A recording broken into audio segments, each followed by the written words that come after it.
Dr. Eric Fishman with EHRtv. Today we have the pleasure of speaking with Nick Van Terheyden, and Dr. Van Terheyden is the Chief Medical Information Officer for Nuance Healthcare. Obviously knows a lot about the speech recognition industry. And so Nick, thank you for taking the time to speak with me today. Thank you. Nuance, obviously the largest company in the speech recognition industry, has made a number of announcements in the recent past that are going to determine how speech recognition will be used in the future to some significant extent. They include yesterday's announcement of cloud-based computing, obviously the CLU, the clinical language understanding, your announcement with 3M recently about coding, and then obviously all of this combines into determining how physicians will interact with their computers going into the future. And if we could spend a few minutes discussing each of those issues, that would be wonderful. That would be great. Would love the opportunity. Obviously, it's been an exciting show for Nuance. I think we've had a number of very significant announcements. You know, the foundation of putting our technology, and I think it expands much past just speech recognition, but all of the adjunct technologies that support clinicians in the delivery of good healthcare, high quality healthcare, reducing the overall resource usage to deliver the best possible care. How long do you think it will be until a physician using any of the dozens and dozens of electronic health records here in the hall will be actually using speech recognition in the cloud as opposed to a desktop version, as is maybe more common? So in fact, the cloud-based computing or Nuance Healthcare development platform was announced, and in fact we have 6 partners who've already signed up and taken that integration solution to incorporate into their environment. I think what's exciting about their experience is so far, it's of the order of a day to integrate speech into their applications.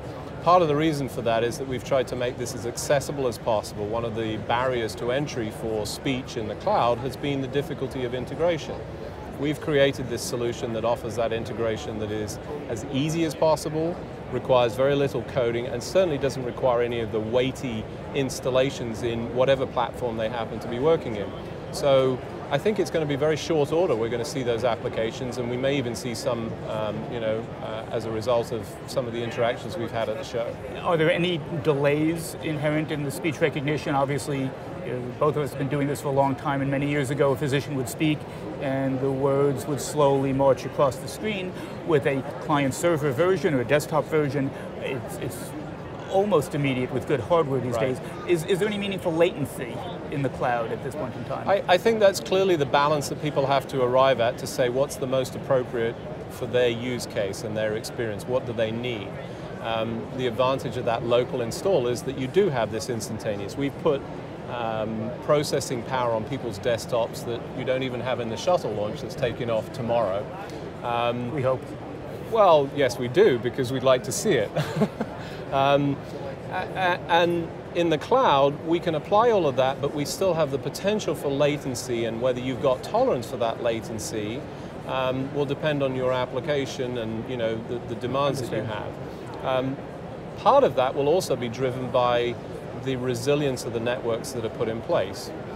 HIMSS and large conferences, good case in point, where things slow down, a little bit more challenging. But Verizon will push back. Are you at liberty to talk about any of the partners that you've developed so far in this early stage of the cloud-based software? Yeah, so we announced a couple as part of that initial press release. Calgary Scientific and EHRtv have taken the development platform. And then we're obviously working with some of the EHR vendors. That at this point isn't public knowledge, but we're looking forward to that experience, and I think they are too. They've been excited by that. Now let's bring this up or down a level as you'd like to discuss it and talk about the clinical language understanding. Right. How is that going to impact the physician in the exam room?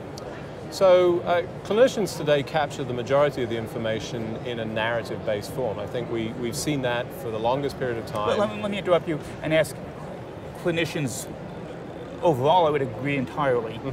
Would that also be your opinion with respect to clinicians who are using one of the more modern, up-to-date certified EHRs? That even in that environment, they still have I think even with the structured data entry that we see with the EHRs that are looking for that process, whilst there are some that find that an appropriate way and a facile way, there are still many that don't, and I think the challenge has been for many of the EHR companies to bridge that divide. in any facility you have a spectrum of clinicians who have different methodologies, different ways of doing things. What clinical language understanding is helps bridge that divide. It provides another choice. For those that want to use data entry and use the mouse or keyboard or even a tablet. Just to interrupt for a moment, I recently did a survey of about 1,000 pediatricians, and multiple answers were permitted, but I was shocked that almost 70% said they type a portion of their data entry. And my follow-up question to that would be, why do they type? Is that because they don't have access to some form of speech technology? And if they did, would that still encourage them? I wouldn't discourage typing, because I think in some instances of that clinical interaction, when you're talking to the patient, talking to a machine can be intrusive. So typing is, it's a multifunction type of activity. But for those 70%, if they had the opportunity, would they say, gosh, I'd prefer to do that, or it might be easier some of the time? And I think the answer is always a spectrum of choices and making sure that they're available. But essential to that, when you capture that narrative, is the ability to extract out those discrete elements. And what in many instances in these solutions has asked is that the physician enter or select them from a drop-down list. Clinical language understanding takes that to a new level that says we have the narrative, we can extract the facts, we can tag those facts against a controlled medical vocabulary, an ontology that is referenced depending on the domain that we're in, RX norm for drugs, SNOMED CT, and indeed even ICD-9 and ICD-10. So we're starting to prepare for the ICD-10 transition, because obviously that's going to hit us, and if you believe the deadline will be a firm deadline in October 2013. Approximately 5 years ago, I was speaking with John Shiguri, and I asked him point blank, did he believe that clinical language understanding, I may not have used that phrase, would be available within 2 years? And he demurred a little bit, and he said, well, if you'd give me 5 years, I think I'd say yes. Do you believe we're there, or is this something which is working, but still needs a meaningful amount of research development and just time to improve the accuracy sufficiently to be clinically viable in almost all instances? Well, it depends on where you are in the document, which elements you're trying to extract. Okay. So it's more accurate in certain areas, less accurate in others.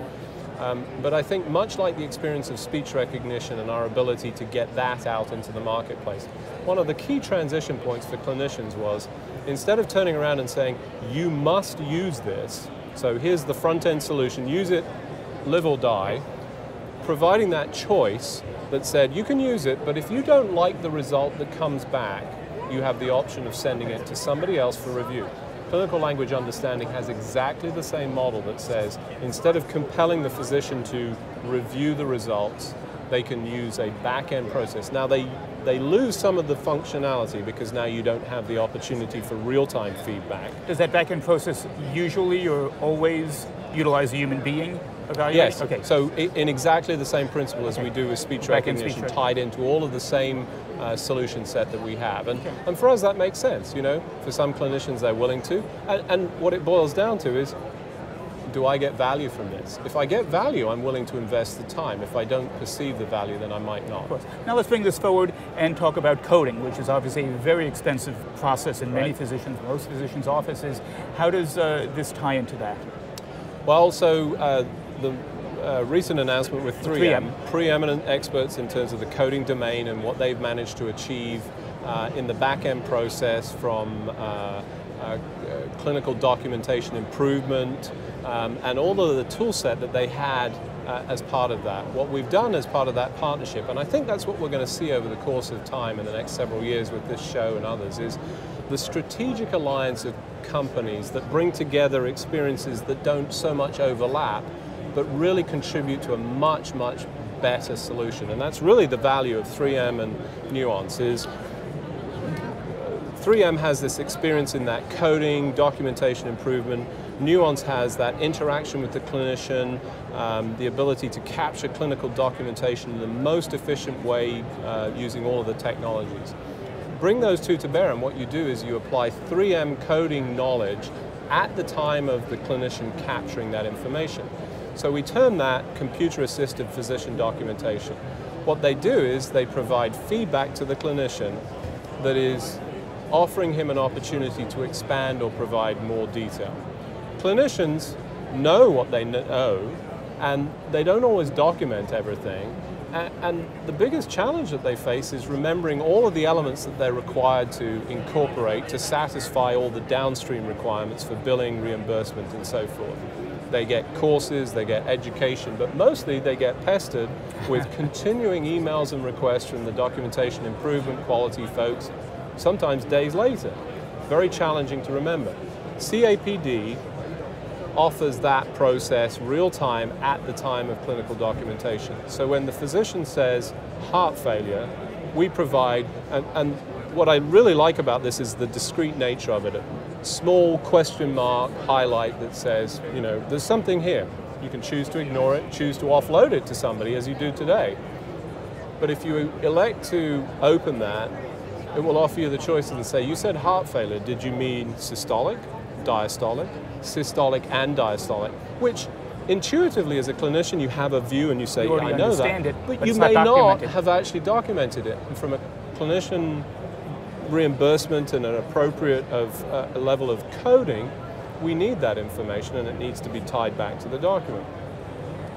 And as you think about ICD-10, and I think, you know, everybody's going to be thinking about it soon enough. Underlying experience is we've got this massive expansion of codes, we need more information. So that's already preparing the physician.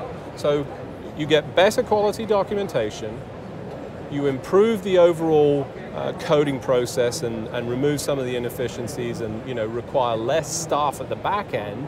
And I think the residual benefit, what I call CBE, or continuing billing education for physicians, that says, every time you do this, we're going to give you a little nudge and say, hey, did you mean this? After 2 or 3 times, you're not going to do it anymore. And if the rules change, we'll educate you, but we're going to niggle you again so that you learn as part of that process. And that's the best possible education that you can get, and the most, or the least intrusive. Nick, this already sounds like the future, so I feel a little awkward asking you, what does Nuance see in the future? Okay, so, you know, you set me up for a great opportunity to talk about probably one of the big buzzes at HIMSS, and certainly based on the experience of the IBM presentation that took place on Monday that was, you know, knee-deep in the aisles.